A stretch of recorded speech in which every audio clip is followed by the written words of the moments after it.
প্রকৃতি যেমন সুন্দর তেমনি নির্মম।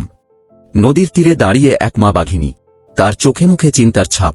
তাকে তার সন্তানদের নিয়ে নদী পার হতে হবে, কিন্তু নদীর ওপারে যাওয়ার পথটা সহজ নয়। পানির নিচে ওত পেতে আছে এক ভয়ানক বিপদ। মা বাঘিনী ধীরে ধীরে পানিতে নামলেন, সাথে তার 4টি ছোট্ট ছানা। তারা জানে না সামনে কি ভয়ঙ্কর মুহূর্ত অপেক্ষা করছে।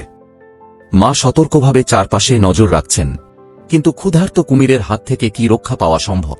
হঠাৎ করেই ঘটে গেল সেই ভয়াবহ ঘটনা। চোখের পলকে এক বিশাল কুমির একটি ছানাকে মুখ দিয়ে চেপে ধরল।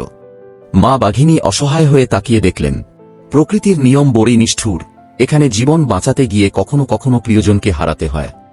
কুমিরটি যখন একটি ছানাকে নিয়ে উল্লাস করছিল, তখন বাঘিনী মা বাকি ছানাগুলোকে নিয়ে কোনোমতে তীরে পৌঁছালেন। বাঘিনীর চোখে ছিল শোক আর ক্ষোভের আগ্নেয়গিরি। তিনি বারবার পানির দিকে তাকাচ্ছিলেন, যেন নিজের সন্তানকে শেষবারের মতো খুঁজছেন। একে একে 2টি বাচ্চাকে হারিয়ে বাঘিনী ওই বিশাল কুমিরের উপর ঝাঁপিয়ে পড়ে তাতে শুরু হয় এক ভয়ানক লড়াই।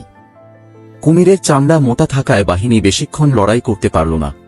অবশেষে বাঘিনী তার বাকি 2 সন্তানকে নিরাপদ জায়গায় নিয়ে গেলেন। প্রিয় ছানাদের হারানোর ব্যথা ভুলে তিনি এখন বাকিদের সুরক্ষায় অবিচল। এটাই মাতৃত্বের আসল শক্তি, শত শোকের মাঝেও যারা বেঁচে আছে তাদের জন্য বুক দিয়ে লড়াই করা। জীবন সবসময় আমাদের পছন্দের সুযোগ দেয় না। কখনো বেঁচে থাকার লড়াইয়ে আমাদের বড় কিছু বিসর্জন দিতে হয়। এই বাঘিনী মা আমাদের শেখালেন প্রকৃতির কঠোর নিয়মে কিভাবে শোক সামলে আবার সামনে এগিয়ে যেতে হয়।